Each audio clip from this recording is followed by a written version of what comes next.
Por que o cara que não deu certo na Conmebol, ele tá chefiando a arbitragem da CBF? É uma pergunta. Eu acho que o Rafael Cabral, junto do Gilberto, sinceramente, foram as mais decepcionantes para mim. Pode ter até acontecido um certo exagero, no caso do Rafael, porque sempre acontece isso mesmo, de pegar um cara para ser o vilão, mas acho que esse exagero vem justamente das atuações ruins dele em grandes jogos, né? E o Atlético não tem a quantidade e a qualidade de zagueiros para o sistema de jogo que o Gabriel Milito gosta de jogar. O Milito ainda nem começou com o que ele gosta de fazer, que o rodízio dele são muitas peças que ele gosta de trocar. E ele é protagonista, o Felipe Anderson, tanto é que jogou todos os jogos nos últimos 3 anos aí, e estava sendo cotado para um gigante europeu, e preferiu vir ao Brasil para jogar no Palmeiras. A velha senhora, né? Só que a velha senhora é a Leila Pereira. Brincadeira. Leila, alô, torcida do Palmeiras. Fala, galera, bom ou nem? Começando o Firula da semana, programa de O Tempo Esportes, que a gente fala sobre Campeonato Brasileiro. É uma barulhada até aí no fundo aí com meus convidados, porque aqui nós estamos em um momento de manutenção, assim como a CBF, que está expulsando não, né? Suspendendo árbitros por aí. E é disso que a gente vai falar hoje. Vamos falar dos árbitros afastados, dessas polêmicas. Tem lances aqui para mostrar das análises do VAR, nós vamos falar sobre isso. Nós também vamos falar sobre os factuais aí da semana. A gente tem a polêmica envolvendo o Rafael Cabral, goleiro do Cruzeiro, que está negociando sua saída. A gente tem o rodízio do Gabriel Milito no Galo, um calendário muito cheio aí do Atlético no próximo mês, né, nos próximos 32 dias. Tem Felipe Anderson no Palmeiras, a gente vai discutir tudo isso no Firula. E temos aqui uma dupla estreante, né, a dupla estreante, mas os dois estiveram comigo aqui antes, a volta de Fernando Martins e Miguel e de Leandro Colombo. Gente, sejam bem-vindos novamente ao Firula. Prazer estar de volta aqui, meu velho. É bom demais sempre estar trocando ideia. Colombo chegando aí na área. A gente sempre troca ideia também fora também, né? E agora aqui dentro é sempre bom resenhar aí. Vamos firular bastante, que são assuntos interessantes. Boa. Prazer participar de novo, Lucão, Fernando. Eu e o Fernando já cheguei rivalizando com ele, né, por motivos clubísticos em relação a preferências argentinas, mas é um cara sensacional, então estou na expectativa aí pra gente não rivalizar aqui, viu, Fernando? E tentar ir ao encontro de algumas ideias. E eu sou contra os dois, torcer pra time argentino e pra Argentina é brincadeira, viu? Vamos seguir. Vamos pra nossa primeira pauta, pessoal. Que é sobre a arbitragem no Brasileirão. Mal começou o Campeonato Brasileiro, a gente já tem escândalo de arbitragem.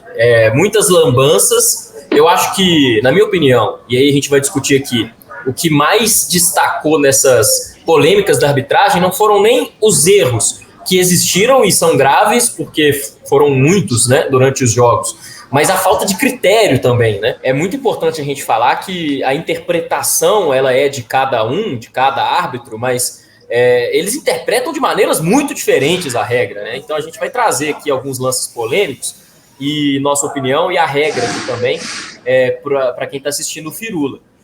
E só para trazer informação, né? Que é uma informação de hoje. Flávio Rodrigues de Souza, que apitou Vasco e Grêmio, André Luiz Schettino, que apitou Atlético Goianiense e Flamengo, e Yuri Elino, que apitou Corinthians e Atlético, Corinthians e Galo, foram afastados aí pela CBF. Algo que a gente já viu outras vezes, coloca o cara na geladeira, aí às vezes ele faz uma repescagem, isso, aquilo, e volta num jogo decisivo errando de novo. Ô, Fernando, essas lambanças da arbitragem aí não tem jeito mesmo, né, cara? É traço do futebol brasileiro, né? Absurdo. Não tem, Lucas, não tem. A gente, quantos e quantos anos a gente vem falando aí. Infelizmente, a primeira rodada do Campeonato Brasileiro de 2024 foi ofuscada pelo assunto arbitragem, né? A gente falou mais da arbitragem do que propriamente do desempenho dos times. Isso é um absurdo, né? A gente...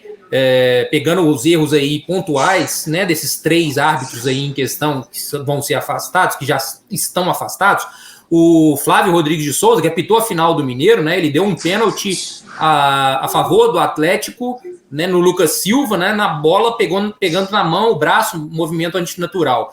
No Grêmio, né? Grêmio e Vasco, a mesma coisa, né? Seria a mesma lógica.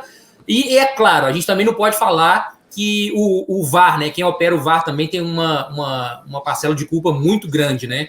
Daniel Nobre Bins, o nome do artista que fez com que o Fagner não fosse expulso diante do Atlético, né? E ele não foi afastado. Então, eu pergunto, você viu a CBF divulgando a análise deles, do Fagner? Do Fagner nem apareceu até agora, a gente tá esperando, né? Cadê a transparência aí, né? Divulgaram outros 2 lances, a análise do VAR e a do Fagner até agora lá. Mas é isso, para resumir, é o que você falou, a falta de critério ela é muito grande, a falta de critério do VAR também é muito grande para chamar para algumas coisas e não chamar para outras. Então, realmente, enquanto não profissionalizar, Lucas, não tem jeito, cara. Enquanto os caras não se profissionalizarem, deixarem as suas profissões de lado, um é dentista, outro é motorista, outro é policial, professor. Enfim, ficar só na arbitragem, é muito dinheiro envolvido, né? O futebol brasileiro tem muita grana envolvida, muita coisa envolvida, muita gente trabalha com isso. Então, eu acho que a CBF ela peca nisso de não profissionalizar a arbitragem. E enquanto não profissionalizar a arbitragem, acho que é isso que vai acontecer. Ô, Leandro, eu vou colocar aqui um lance. O Fernando falou sobre o jogo do Corinthians e Atlético. Tá uma barulhada aí fora, hein, Leandrão? Estamos em obras, literalmente, tá? Pode levar o pé da letra aí. Estamos que beleza. Desculpe o transtorno. Vou colocar transtorno. aqui o lance do Fagner, olha só. Essa aí, gente, é a análise do VAR, tá? Nós mutamos o áudio, porque a gente está comentando aqui em cima, mas o VAR analisou esse lance. Eu, particularmente, até acho que a interpretação da regra nesse lance... do Fagner não, né? Do Bataglia, que foi o segundo amarelo. Nesse lance... O Batalha no Yuri Alberto, né? Isso. Errou, na verdade, o árbitro na hora de dar o primeiro cartão amarelo no início de jogo, que não tinha necessidade alguma. Aí a justificativa do VAR, do árbitro, na verdade, foi ataque promissor, ele fala isso durante o áudio, que a CBF divulgou. Ataque promissor, recebeu o segundo amarelo, beleza. A gente está mostrando esse lance justamente porque a CBF ainda não disponibilizou o lance do Fagner, que é o principal desse jogo. E até o árbitro Yuri Elino, ele foi afastado, mas o árbitro de vídeo não foi. O Fernando aí falou, o Leandro. O erro foi mesmo na entrada do Fagner, né? O erro foi na entrada do Fagner. Então, assim, spoiler, tá, Fernando, Lucas? Não vão divulgar esse lance. Não vão divulgar, né? Então, foi um erro crasso ali que... entre muitas aspas, passou despercebido pelo árbitro, e essa é a confusão, sabe, Lucas? Quando você coloca lá na pauta para a produção do Firula para a gente discutir aqui, quando eu bati o olho na arbitragem, eu falei assim, nossa, já vem o tema mais chato e, sinceramente, do que eu vou falar exatamente, porque a gente não vê nenhum tipo de correção. Então, obrigado por criticar a minha sugestão. Não a sua sugestão, mas o que tem dado de atributos para a gente discutir.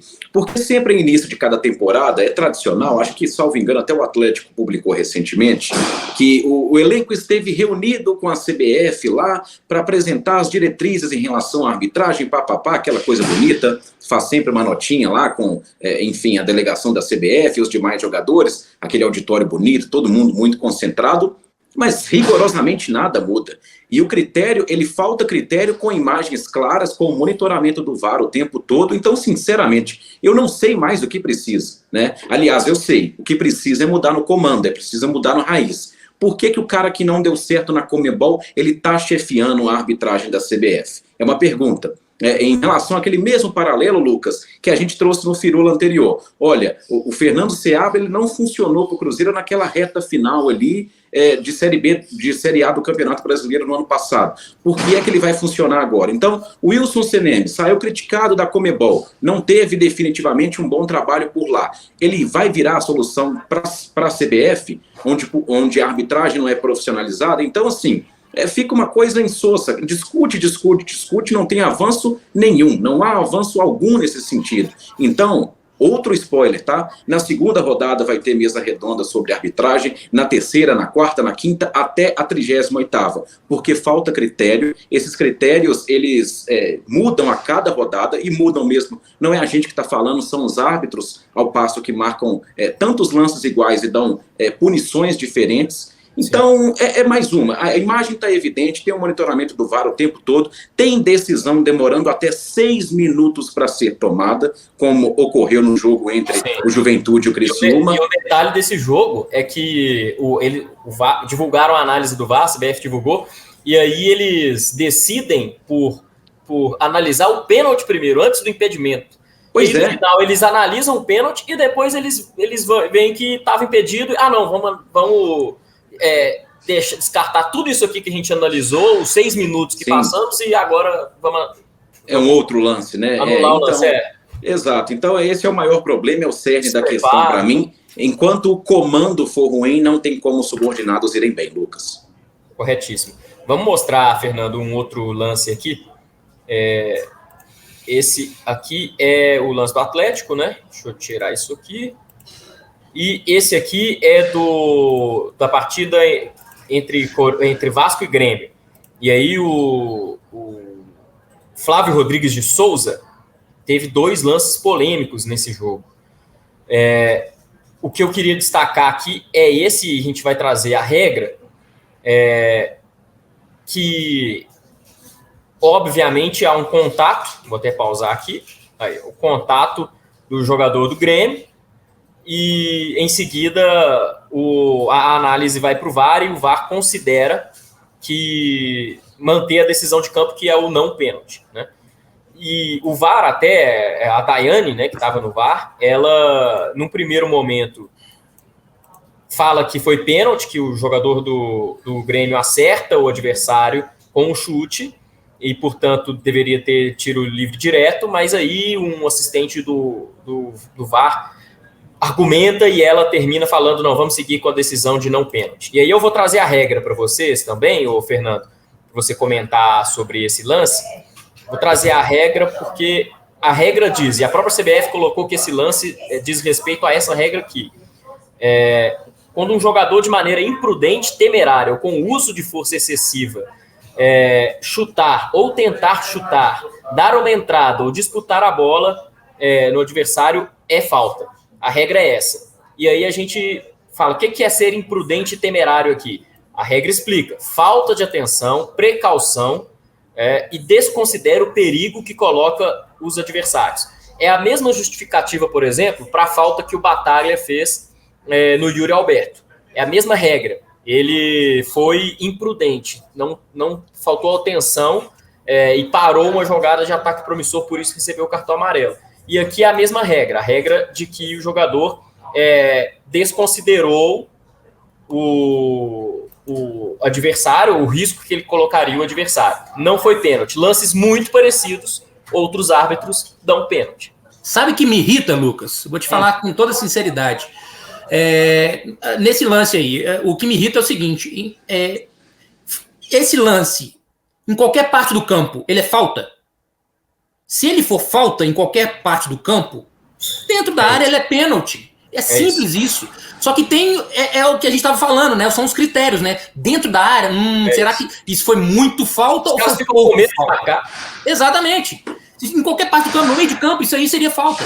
É falta, sim. Olha, falta do jogador do Grêmio em cima do Vasco. Vai, segue a bola. Foi dentro da área, foi falta. Falta é pênalti, não tem discussão. Né? Eu acho que a falta de critério que a gente vem falando, né? Na área tem uns critérios diferentes aí. O árbitro precisa que o jogador faça uma falta, muito mais falta do que se fosse fora.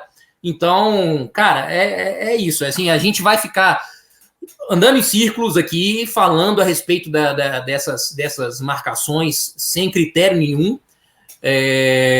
Eu ainda, na minha opinião, eu não vejo teoria da conspiração para beneficiar nem A nem B, porém, existe uma predisposição, ou o juiz ser um pouco mais na dúvida, sabe? Na dúvida, esse time, sim, por ter um apelo maior, né? Por ter uma torcida maior, Mas eu acho que ele não entra em caso pensado. Mais. Eu acho que ele não entra, eu vou ali marcar mais falta a favor desse time. Não, eu acho que naquele momento ali de decisão, ele manda seguir, por exemplo. Meio na minha intuitivo. opinião. Isso, mas o subconsciente dele ali entra em campo. Porque se eu achar que tem manipulação, aí eu tenho que parar de trabalhar com isso, né? Você chegou a citar o lance do Lucas Silva também, eu vou ver se eu acho ele aqui, deixa eu ver se é esse aqui. Não, esse aqui é o mesmo lance, né? Esse aqui, ó. E só enquanto você coloca aí, viu, Lucas? Só para ir ao encontro daquilo que o Fernando falou, gente, não tem como suspeitar sequer de manipulação para um time, porque são erros contra todos os times a cada rodada. Cada rodada. Então, se você... É aquela história, né? Se for fuçar bem, são muitos erros até que passam despercebidos em relação a critérios que em alguns jogos são aplicados e em outros não são. Se a gente for esmiuçar mesmo, lance por lance, tirar os olhos do jogo para direcionar esse olhar para a arbitragem, são erros constantes contra qualquer tipo de camisa. Então, assim, não tem dessa de favorecimento. O lance que o Fernando, que vocês falaram agora há pouco, é muito nítido. Então, é aquela falta que tem sido aplicada dentro da área, fora da área, mas dentro não pode. Ou seja, o futebol, agora a falta é marcada a depender da área, isso não dá. Isso não pode. Então, eu estou com o Fernando, não acredito em qualquer tipo de favorecimento a cada camisa aí, porque cada uma das 20 é prejudicada mais uma vez, né, no Campeonato Brasileiro. Boa. E essa daí é uma piada. Outro lance aqui, ó, Flávio Rodrigues piada. de Souza. O Fernando comentou do Lucas Silva, né, um pênalti marcado contra o Cruzeiro recente, que foi uma jogada muito parecida. Foi pênalti. E aí eu vou ler de novo a regra aqui, para quem não conhece. A regra diz que o jogador que toca com a mão ou o braço na bola, deliberadamente deslocando a mão ou o braço na direção da bola, é falta. Ou então, que é o que se aplica aqui, quando o jogador amplia a área de contato de maneira antinatural, é falta. E aí você olha para esse lance aqui e vê exatamente isso. O cara vai me disputar, não acredito que ele vai com a intenção, no primeiro momento, de colocar o braço na bola. Ninguém vai com a intenção de fazer pênalti. Nenhum jogador é absurdo a esse ponto. Mas é isso que ele faz, ó. Sem intenção também é pênalti, né, Luiz? Exatamente. Ele não tem intenção, mas ele amplia a área de contato, ele abre o braço, ele toca na bola. Ele faltou segurar a bola, assim, ó. Pelo amor de Deus, o cara prende a bola com a mão. O cara prende a bola com o braço. Esse não dá. A CBF vai lá e me divulga a análise do VAR, e no áudio do árbitro de campo, o Flávio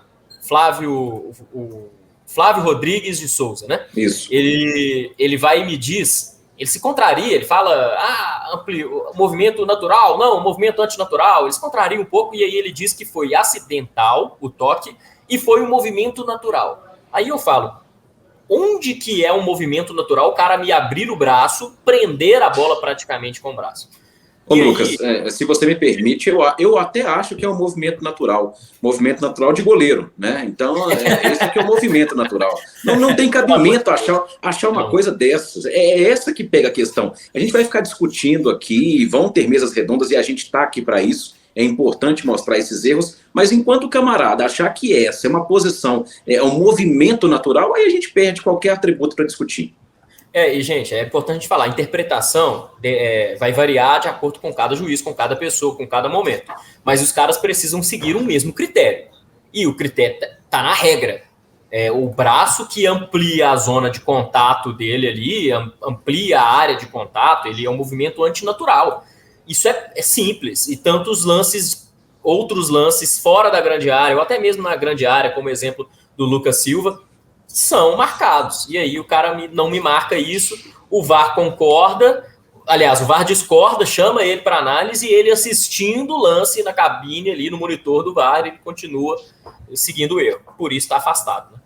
Ô, Fernando, antes da gente passar para o próximo tópico, você quer concluir mais alguma coisa aí e cornetar mais a arbitragem brasileira?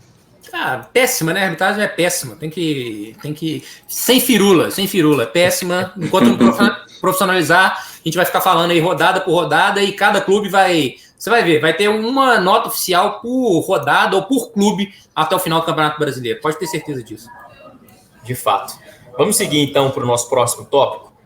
A gente prometeu que falar de Cruzeiro Atlético também, porque são times que têm agitado os bastidores, né? Primeiro falando do Cruzeiro, que joga amanhã contra o Fortaleza fora de casa, um jogo difícil para o Cruzeiro, apesar do Fortaleza não estar na melhor fase. e não ter se reforçado tão bem assim, com alguns reforços pontuais, o Cruzeiro enfrenta o Fortaleza com desfalques, né? A gente tem o Dineno, uma lesão muscular, fratura no nariz, vai desfalcar, acredito que não só para esse jogo, mas para alguns. A gente tem também possível desfalque do Matheus Pereira, que foi relacionado, mas durante o dia de hoje o Seabra vai avaliar se ele vai ter condições de jogo. E a gente tem o Rafael Cabral. O Cabral está fora aí das concentrações do Cruzeiro desde o último jogo. Ele está negociando uma saída do clube. O Cabral está pensando, né, em aceitar ou não uma proposta, ou algumas propostas aí que recebeu. O Cruzeiro não se posiciona oficialmente sobre isso, apesar de que o Fernando Seabra explicou em coletiva, mas o Cruzeiro, como instituição, não emitiu nenhuma nota sobre isso, não explicou isso. E aí vem muitos boatos de internet, e o Cabral acabou nas redes sociais, Leandro, criticando aí, falando que tem muitas notícias falsas a respeito da situação, que ele poderia fazer um podcast desmentindo tudo. Eu até digo, se você pode fazer um podcast desmentindo tudo, por que você não faz um story só de 15 segundos que explica a sua situação? Né? Para ser mais didático, né, Lucas? Então, se poderia fazer um podcast, por que não faz? É a mesma coisa, o jogador vai nas redes sociais para reclamar do posicionamento dos outros, mas ele mesmo não tem um posicionamento. Né? Então posiciona, fala, eu não pedi para sair do Cruzeiro, a minha cabeça continua aqui, em que pese o meu momento que é ruim, eu continuo focado no trabalho, mas o próprio posicionamento do jogador dá brecha para especulação. Veja bem no posicionamento do Rafael Cabral, poderia fazer um podcast, ou seja, então faça. Assessoria paga caro para isso, né? Paga caro uma assessoria profissional. Assessoria não é para... As portas estão abertas, vem aqui. Assessoria não é para fazer arte bonita, não, gente, né? De pré-jogo, não. Né? Assessoria para falar. Então, assim, a própria falta de posicionamento dos atletas contribui para esse debate. Só fazer um rápido apanhado aqui em relação a Rafael Cabral, eu vou trazer um off aqui para a nossa audiência, que o jornalista, pelo menos para mim funciona muito assim, ele não tem as melhores ideias quando ele está lá na redação escrevendo, não. Ele tem quando ele vai tomar banho, está escrevendo alguma música, está escutando alguma música, enfim, falou, opa, essa pauta seria interessante. Eu estava analisando essa situação do Rafael Cabral, nesse oceano de contratações que tem o Cruzeiro SAF, né, desde a era Ronaldo. Eu estava elencando aqui as que mais surpreenderam positivamente e negativamente. Eu acho que o Rafael Cabral, junto do Gilberto, sinceramente, foram as mais decepcionantes para mim. Por que eu estou fazendo isso? Porque é difícil analisar o Rafael Cabral com os olhos de hoje, diante de tudo que aconteceu, em falhas seguidas no Clássico, naquela história de bracinho de jacaré, que a torcida tem lá a sua razão, mas vamos pegar lá os tweets, até pode pegar o meu mesmo, tá, gente? @Leandro Colombo, quando o Rafael Cabral foi anunciado. Quando foi anunciado, eu estava próximo de ter goleiro com passagem pelo Santos, goleiro com passagem importantíssima pelo Napoli, goleiro com passagem de destaque pela Inglaterra. Então, o Rafael Cabral, como um todo, para mim, foi uma baita de uma decepção. Ele teve, sim, os seus momentos importantes, ele teve, sim, as suas defesas de destaque, mas eu pelo menos, no meu parâmetro, eu costumo avaliar goleiro pelo seguinte: você tem lá 10 lances livres lá de um atacante contra o goleiro. Em quantos 10 lances você acha que o Rafael Cabral vai fazer a defesa? Eu acho que a porcentagem é pouquíssima nessa atual fase dele. O Rafael Cabral lá de trás é diferente. Então, assim, eu acho que o Rafael Cabral deu motivo, sim, para perder a titularidade do Cruzeiro já há algum tempo. Eu acho que demorou. Culminou com a derrota no Clássico, mais o jogo contra o Aliança naquele 3-3 que ninguém imaginava. Então acabou sendo este o último episódio para a saída derradeira da titularidade, mas acho que ele mereceu perder essa titularidade. E, sinceramente, não vejo atributos para voltar, não vejo o astral para ele no Cruzeiro. O que precisava e poderia ter é um posicionamento mais claro de ambos. Por que eles não falam? Sinceramente, eu não sei, Lucas. E antes de passar para o Fernando, só queria pontuar também, Leandro, que é importante falar para o torcedor, né, gente? O Fábio foi embora, o Fábio não volta, né? O Rafael Cabral, obviamente, ele não era o Fábio, nunca foi prometido um novo Fábio. Até porque são jogadores, são goleiros com histórias diferentes, com características até muito diferentes também. O Rafael Cabral, ele tem uma evolução, por exemplo, na saída de bola. Quando ele chegou, ele errava muitos passes, muitas saídas com o pé ali na fase de construção. Ele foi aprimorando isso. Você viu que era um cara que sempre tinha um discurso também nunca se escondia, agora eu não entendo por que se escondeu, mas ele nunca foi de se esconder quando errou também.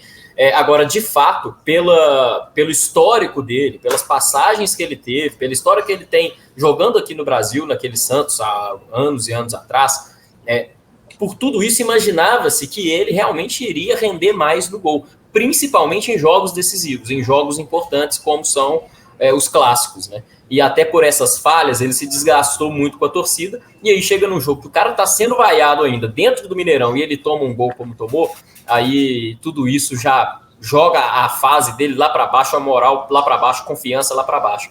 Ô, Fernando, um rápido parênteses, viu, Lu, antes de passar a bola para o Fernando para comentar essa situação, eu lembro que, à época do anúncio da contratação do Rafael Cabral, o discurso era: serve em muitos times da Série A, quem dirá para a Série B? Então, assim, é extremamente decepcionante, de fato, a passagem, que ainda não terminou, né, do Rafael Cabral pelo Cruzeiro. E agora eu não sei se vai ter clima se não terminar, né? Se ele decidir, vou ficar no Cruzeiro, Fernando, como que faz? Volta como titular, vai ficar banco pro Anderson, Cruzeiro vai ter que buscar outro goleiro? Eu vou discordar de vocês dois, tá? Eu vou discordar, porque eu acho um exagero muito grande que estão fazendo com ele. O empate com o Alianza não foi só culpa dele, né? Ele levou um frango, vamos falar sério, no segundo gol, que realmente desmotivou ou abalou a equipe, tudo bem, mas os caras do Alianza tiveram facilidade ali de fazer os gols, né? Ninguém subiu ali pelo alto no último lance, Verón fazendo uma falta desnecessária ali na intermediária. Eu acho que ele foi um dos responsáveis pela melhor defesa do Campeonato Brasileiro do ano passado, a gente não pode esquecer disso, né? Foi o goleiro, queira ou não queira, ele foi o goleiro menos vazado do brasileiro do ano passado. Queira ou não queira, ele fez uma grande Série B. Agora, não dá para negar também que o momento é terrível, né? Você falhar e perder um clássico para o maior rival também, isso pesa bastante. Dito isso, eu acho que é um exagero colocar a imprensa, e aí eu faço meia-culpa também, a gente gosta de procurar vilões, né, culpados sempre quando acontece alguma coisa para ter alguma explicação por que está acontecendo. O torcedor, então, mais ainda, né? O torcedor adora colocar a culpa em alguém, mas a gente tem que lembrar também que o Fábio só não está aqui porque a atual gestão não quis. Então, dito isso, eu concordo com o Leandro na questão de que ele fala que realmente a titularidade hoje para ele não dá, né? É bom ele respirar, né? Fica no banco, respira, deixa o Anderson ter a oportunidade, e aí a gente vê o que pode acontecer, o Anderson agarrar essa chance ou não. Eu, particularmente, acho o Rafael Cabral um goleiro ok, não é um goleiro supra-sumo, né? Mas ele é ok. Não é fazedor de milagres, mas, não, mas também é regular. E falha também, como vários goleiros que a gente vê aí da prateleira de cima também falham. O Everton do Palmeiras falhou, estava passando por uma fase complicada. O Everton também, de vez em quando, toma alguns gols defensáveis. Faz parte, tá no combo, mas eu acho que o exagero, na minha visão, hoje vem das críticas por conta de uma perda de título, né? Por conta de uma fase complicada aí que o Cruzeiro atravessou, uma semana aí difícil, sair 3-0 e deixar empatar com um time vice-lanterna do colombiano, isso aí pesa bastante, né? E agora, o Cabral merece todas as críticas por essa falta de transparência também, né? Ir na rede social e tentar culpar a imprensa de falar que não tá saindo e tudo mais. Então fale, se pronuncie, né? Por que você ficou de fora do último jogo? Por que você ficou de fora da lista de relacionados? Que aí todo mundo, né? Eu acho que o torcedor, e principalmente a gente também aqui, a gente gosta de transparência, né, Lucas? Então, dito isso, eu acho que o momento agora é do Anderson, mas eu acho que também estão pegando ele bem pesado com ele. Sempre você falou uma coisa que é verdade, né? Sempre buscam vilões. E tem no time do Cruzeiro, esses dias eu estava vendo um torcedor comentar na rede social, até que o cara estava tentando até colocar o Marlon como vilão da história. Gente, calma lá, o Marlon é um dos melhores laterais, né, do campeonato. Vai sobrar quem, né? Vai sobrar quem? Daqui a pouco vocês vão pegar todo mundo, calma. Só falta falar do Matheus Pereira agora, né? Os problemas são outros, claro. Mas eu acho que pode ter até acontecido um certo exagero no caso do Rafael, porque sempre acontece isso mesmo, de pegar um cara para ser o vilão, mas acho que esse exagero vem justamente das atuações ruins dele em grandes jogos, né? E isso é o que queima muito caro. Eu realmente não acho que para ele sair agora é um bom negócio, pro Cruzeiro, a menos que o cara fale assim, eu não quero mais vestir a camisa do Cruzeiro, não tenho mais vontade de vestir a camisa do Cruzeiro, tudo bem, mas pelo que ele colocou no Instagram, aparentemente não é isso. Ou se o Cruzeiro tem algum outro nome engatilhado, né? Se tiver um outro bom nome engatilhado, porque se for colocar um goleiro também mesmo nível de Rafael Cabral, não vale a pena. Para a gente seguir, então, não estourar muito tempo, vamos falar do Atlético, né? O Galo do Milito. O Milito tem adotado um certo rodízio, certas trocas em alguns momentos, e na carreira dele ele é conhecido, inclusive, por fazer isso. Antes, a gente tem até um vídeo aí no canal Tempo Esportes, você pode se inscrever, pode não, se inscreva, você tá vendo o vídeo aí, faça pelo menos isso pra gente, né? Inscreva-se aí no Tempo Esportes. A gente falou muito sobre o Gabriel Milito, falou, ele troca muito, ele gosta de fazer rodízio, muito assim, né? Ele troca todo jogo ele troca alguma coisa, ele monta o time de acordo com o adversário. E alguns torcedores até criticaram isso, eu acho que o rodízio vale enquanto você está ganhando, mas por que eu estou tocando nesse assunto, pessoal? Porque o Atlético tem uma reta final de janela aí apertada e tem um próximo mês são os próximos 32 dias, né? Matéria aqui no Tempo Esportes, com 10 jogos, né? Então, é uma maratona, Fernando, que o Atlético tem pela frente, e o rodízio pode ser um fato positivo para o Galo do Milito, né? Ô, Lucas, o Milito ainda nem começou com o que ele gosta de fazer, porque o rodízio dele são muitas peças que ele gosta de trocar, né? De repente, ele troca um setor inteiro, né? A gente já viu isso no Argentino Júnior, ele fazer muito bem. Mas ele ainda está conhecendo o elenco ainda, né? Apenas 5 jogos já. Então ele está vendo com quem que ele pode contar, com quem que aguenta a carga. Bruno Fux já abriu o bico ali na terceira partida. Então ele está vendo com quem ele contar, ainda está repetindo algumas escalações ali, alguns setores ali, ele ainda mantém os mesmos jogadores. Mas eu acho que ele vai começar ainda a fazer isso. E o Atlético precisa de peças, né? A gente está vendo... Você deve comentar aí agora, colocar em pauta aí a questão de reforço, de saída, mas o Atlético precisa de reforços também, né? Porque quem sair vai ter que chegar alguém. Porque os números vão diminuindo, né? Sai jogador e vai colocar quem, né, no lugar. Então, principalmente na zaga, né, Fernando? Um número reduzido. Você tem um Fux que machuca bastante. O próprio Igor Rabelo também, que não tem muita sequência, né? Sobra quem? Lemos e Gemerson. Aí tem o Rômulo da base. Enfim, é pouco. O Atlético precisa buscar um defensor e até acho que vai fazer nessa janela do meio do ano, né? Eu acho que o Atlético, a verdade, na minha opinião, é que o Atlético não tem a quantidade e a qualidade de zagueiros para o sistema de jogo que o Gabriel Milito gosta de jogar. Né, Leandro? Você concorda com isso? Porque ainda mais com o Bruno Fux desfalcado, o Atlético perde muito. Concordo, inclusive eu me lembro até de uma interação que eu e o Fernando tivemos no finado Twitter, agora X, né? Então nós conversamos ali, inclusive, sobre a necessidade de o Atlético se reforçar na zaga, e eu disse naquela ocasião, falei, olha, eu acho que essa vibe aí de que o Atlético teve a melhor defesa no Campeonato Brasileiro de 2023... Isso vai custar caro para o Atlético, porque estava no comando do Atlético um cara que é especialista em defesa, potencializava ao máximo os jogadores comuns. Agora vem um cara que ele não saiba jogar num sistema defensivo, mas ele utiliza esses zagueiros já projetando para o campo de ataque. É uma saída de bola melhor, exige uma qualidade técnica melhor, é um movimento de cobertura melhor, os alas apoiam bastante. Então o Atlético vai precisar de reforços sim no sistema defensivo. Então eu acho que é um elenco desequilibrado nesse sentido. Então o que fica devendo para mim em relação a Palmeiras e até próprio Flamengo e até Internacional, retomando até, Lucas, aquela tier list que a gente fez na semana passada, eu acho que é isso. Um sistema defensivo que de fato não passa confiança, independentemente das 4 ou 5 peças que são ali utilizadas. E só para dar um rápido pitaco em relação ao tema anterior, a pergunta que você fez para o Fernando, de girar o elenco, eu acho isso fascinante. Uma das discussões mais engraçadas que eu tenho com torcedores comuns assim, é essa coisa de ter elenco. O cara, todo início de temporada, começa a montagem ali em dezembro, termina mais ou menos em abril. Nossa, agora a gente tem elenco, agora tem 2, 3 peças para cada posição. E na hora de girar não pode, Lucas. Então é impressionante isso. Reforça, o cara estufa o peito para falar, o Atlético tem elenco, mas não pode girar o elenco. Então eu não entendo a lógica, sinceramente, acho essa discussão maravilhosa. Agora, em relação à qualidade dos zagueiros do Atlético, na minha opinião, o Atlético só tem zagueiro nota 6, na minha opinião. Concordo. Não tem nenhum zagueiro nota 7.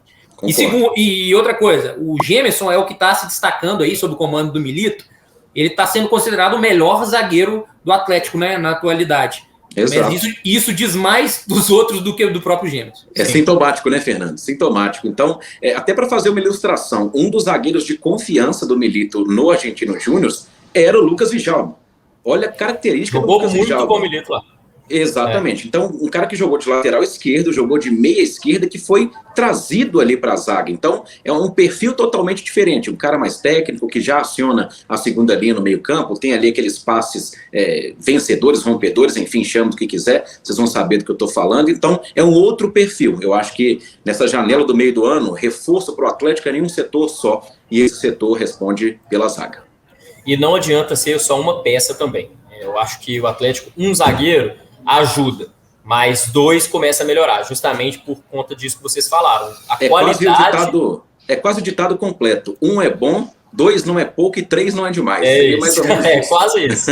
Porque realmente a qualidade, a quantidade precisa aumentar e melhorar aí no time do Atlético, né? Passando para a parte final, gente, eu só queria fazer mais uma pergunta sobre Atlético, se vocês me permitirem, o Fernando e Leandro, começando pelo Fernando, que é sobre o Hulk, né? O Milito chegou a falar que o Hulk está um pouco desgastado, que vai ter que poupar um pouco o Hulk. E o Atlético, lembrando que joga no Uruguai, joga na Argentina durante essa maratona de 10 jogos aí em um mês, um pouco mais de um mês. É prudente poupar mais o Hulk, escalar o cara um jogo sim, um jogo não, pensando justamente nas decisões, Fernando? Eu acho que sim, eu acho que passa por aí. A gente está vendo no desempenho do Hulk nos próprios jogos, né? Você está vendo que ele está sendo desgastado, não está aparecendo tanto igual aparecia, porque realmente ficou sobrecarregado e uma hora a conta chega, né? Então, o calendário é bem desgastante mesmo, viagens, jogos e jogos decisivos, né? Em sequência, o Atlético vem de uma final... de finais duríssimas do Campeonato Mineiro, já pega Libertadores, né, jogo difícil contra o Rosário, viaja para Caracas, agora brasileiro também, que não tem tempo susto, de tirar. Sei que você falou a palavra. Viaja para Caracas, também. Né? Eu também assustei. Mas, cara, é muito jogo, né, cara? É muito jogo e realmente, assim, complicado. Eu acho... Opa! Deu uma travada aí, Fernandão. Travou aí. Travou, o Fernando trava. Isso aí, Leandro, acho que seria o primeiro podcast que você fez com o Fernando até hoje. Vou remover só ele aqui da parada aí, ó. Ele esperava, vou mandar mensagem para ele aqui. Mas o Leandro, o Leandro Fernando, ele sempre, do nada, no meio do firula, ele recebe uma ligação. E é sempre da mesma pessoa. É um cara requisitado, né, Lucas? Então a gente entende. O cara tem as informações, enfim. Mas até para que você faça o ajuste com o Fernando aí, em relação ao Hulk, vou trazer o terceiro spoiler neste mesmo programa, tá, Lucas? Já trouxe 2 anteriormente, o terceiro é o seguinte: o Hulk tem um fim, gente.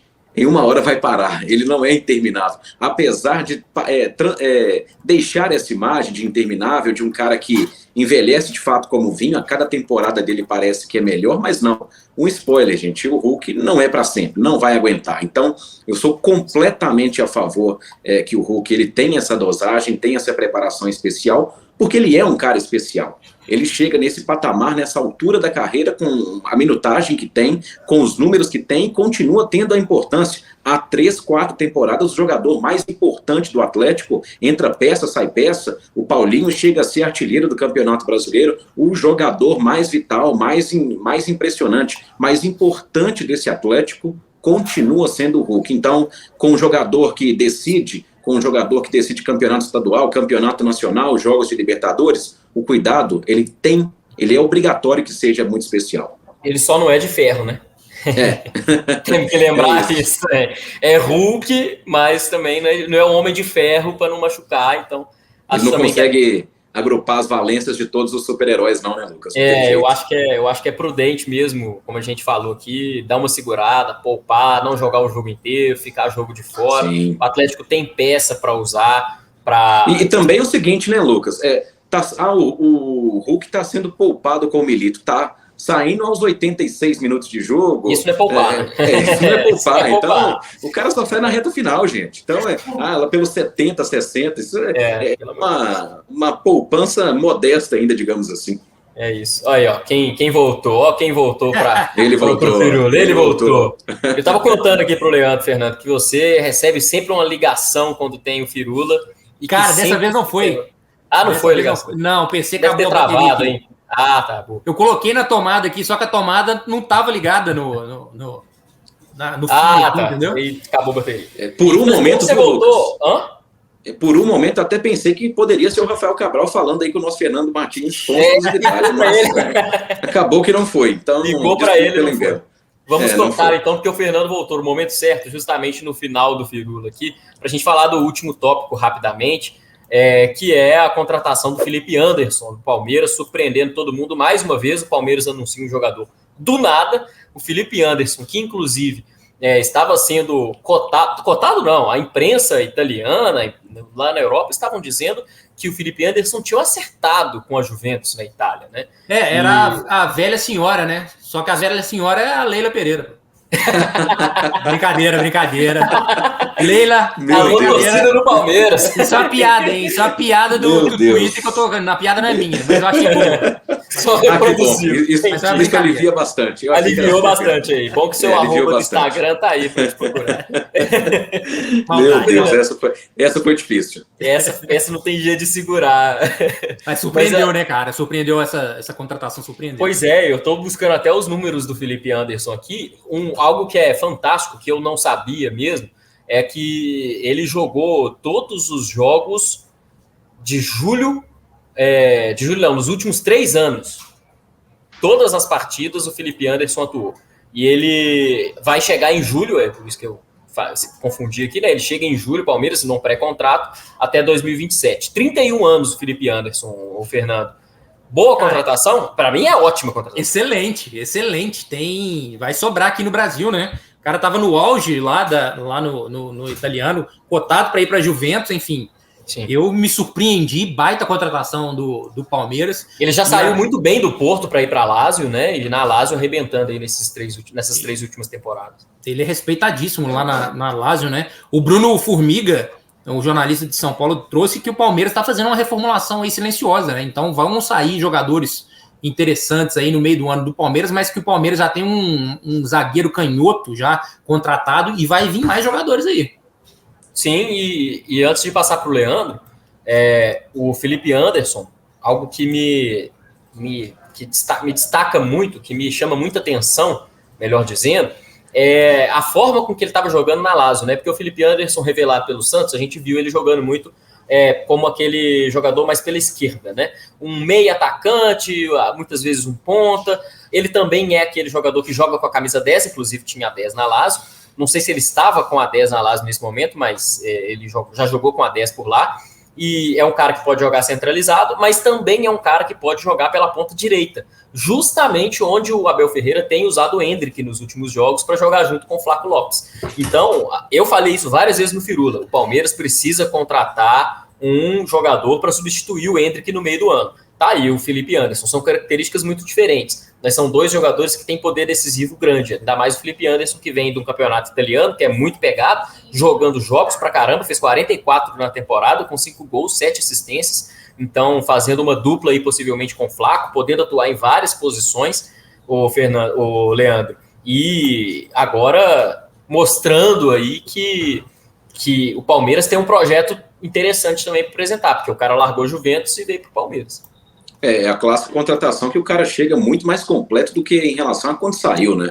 Então o Felipe Anderson, ele tornou-se outro jogador. Já vi até o Felipe Anderson em alguns jogos fazendo funções mais até mais defensivas, compondo como uma espécie ali de terceiro homem de meio campo. Sim. Então, a Itália tem dessas, né, de potencializar os caras também no setor defensivo, é uma cultura futebolística marcada por isso, e impressionante a contratação. Foi na calada, ninguém esperava, os rumores só foram surgir horas antes, né, da confirmação pelo Palmeiras, e até quando da confirmação, sabe aqueles, os usuários assim, do Twitter, assim, do X, aqueles torcedores que fazem umas artes não oficiais para os seus times? Eu quando bati o olho ali, falei, olha que legal, o cara fez uma arte aqui bacana, como se o Felipe Anderson fosse jogar no Palmeiras.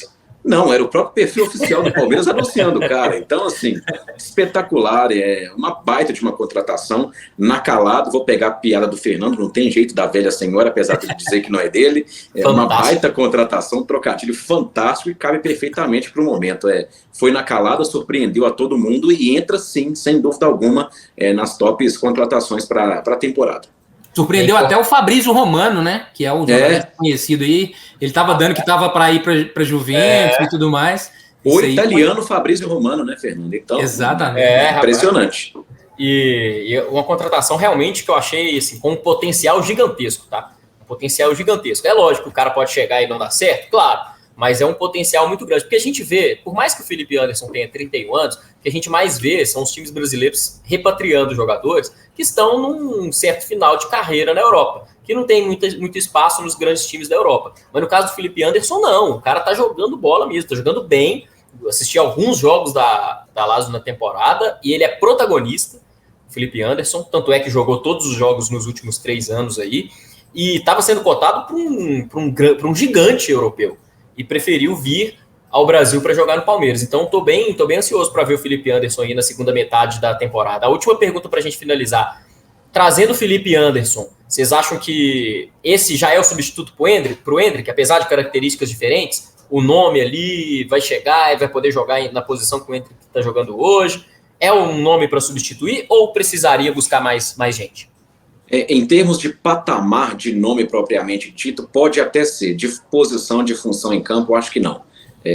Ainda precisa de uma contratação para o Endrick, porque o Endrick vai sair do Palmeiras como um homem-gol, né? Em que pese ali o Flaco Lopes ter ali reencontrado seu bom futebol, o Palmeiras de repente até, como sempre, o Abel tem cartas na manga que são impressionantes, recupera jogadores. Eu não duvido nada o Rony voltar a ser artilheiro do Brasil pelas mãos do Abel Ferreira. É impressionante como recupera. A fase é muito ruim, né? Mas exatamente. Tem alguém que pode melhorar, é o Abel. Eu não duvido. Vai cravar, Lucas? Eu não vou cravar. Então, jamais. Máximo respeito ao professor. Então, eu acho que, em termos de nome, pode até ser. A torcida do Palmeiras certamente está mais aliviada, que está saindo um grande nome e está chegando outro. Em relação a essa troca aí, dá para a gente sentir um certo alívio. Mas eu acho que de posição dentro de campo, para mim, não supre a falta do Endrick, que o Palmeiras precisa de um cara mais próximo do gol, ou que entre em campo disposto a cumprir esse papel. Então acho que vai precisar se reforçar nesse sentido ainda. Ô Fernando, antes da sua conclusão aí, nós vamos fazer aqui, cada um vai cravar, porque aqui no Firula a gente gosta de cravar, apesar da gente brincar aqui, que não vai cravar sobre o Rony, mas nós vamos cravar sobre o Felipe Anderson. Cada um vai cravar aí quantos gols, quantas participações diretas em gols, pode ser gols e assistências, o Felipe Anderson vai participar aí no Palmeiras quando chegar. 15. Entre gols e assistências. Entre gols e assistências. Excelente número, hein? Chegando na metade do ano. Muito alto. Bem alto. E você, Leandro? Bom, eu não quero ficar muito distante do Fernando, não. Vamos lá. Para contrariar, só para provocar, 14. Tá. Eu acho que são honestos, mas eu vou mais, eu vou além. 18 participações aí. Eu acho que o cara vai arrebentar. Aposta alta. Atenção, depois a gente volta. Hein? Atenção, caso de aposta. Depois a gente volta para saber. Torcedor do Palmeiras, podemos zicar muito o Felipe Anderson. Então, já pedimos desculpas antes, né? Porque eu e o Fernando temos esse poder de zicar aqui. A gente fala que Inter vai ser campeão, que São Paulo vai ser campeão e etc. Então, mas vamos ver isso depois. Ô, gente, obrigado pela participação de vocês mais uma vez aqui no Firula. A gente vai seguindo toda semana fazendo esses conteúdos aqui para o YouTube de O Tempo Esportes. Então, inscrevam-se aí no nosso canal exclusivo de esportes. Tem notícias de Flamengo, de Palmeiras, de Corinthians, de Cruzeiro, de Atlético, todos os dias. É só você se inscrever, ativar o sininho e aproveita para deixar o like aqui no Firula e inscrever também nas nossas redes sociais aí de Leandro Colombo, Fernando Martins e Miguel. Obrigado, viu, dupla?